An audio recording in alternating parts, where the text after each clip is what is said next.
Halika, tingnan mo kung mas masikip lugar na ito, mas magiging malaki. Lugar na ito talampakan ating paa.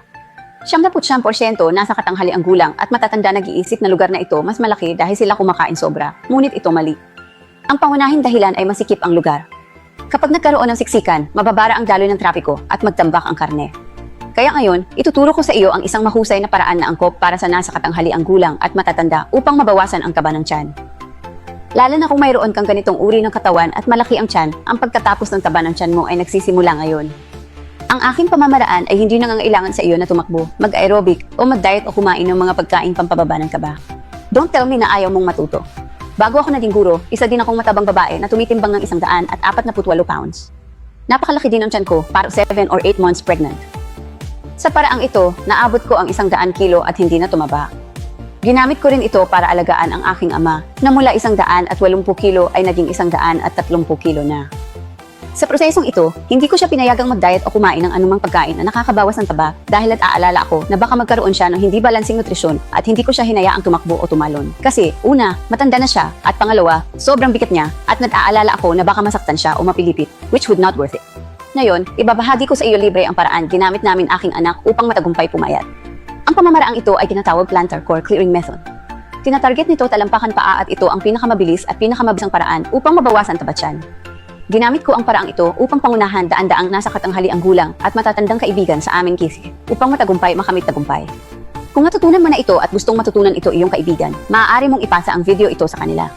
Una sa lahat, naghahanda kami foot relaxer, isang napakahusay tool para i-relax aming paa. Kung wala kang isa sa bahay, mag-online tayo o sa supermarket sa ibaba para bumili ng isa.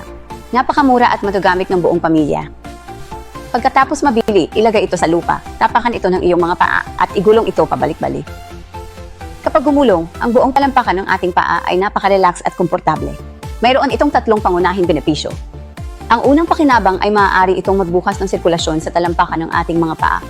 Kapag nabuksan ang sirkulasyong ito, ang tensyon at pagod sa ating mga paa sa buong araw ay agad na mailalabas, kaya't ang ating mga paa ay magiging napaka-relax at komportable. Pangalawa, maraming maliliit bukol sa roller na ito na maaaring maisama ng maayos sa ating buong paa upang buksan ang 33 switch at 66 na reflex area ng ating mga paa. Ito ay napaka-friendly para sa mga taong mahina ang paa at mabagal na paglalakad. Pangatlo, kapag nabuksan ang cycle na ito, ang ating buong binti ay magkakaroon ng napaka-komportableng pag-stretch na pakiramdam at ang ating puwitan at tiyan ay maluwag din na simpleng pagpatay ng 2 ibon sa isang bato. Kapag nanonood ka ng ZZ, naglalaro gamit ang iyong mobile phone o nagbabad sa iyong mga paa sa bahay, maaari mo itong ilabas at tapakan.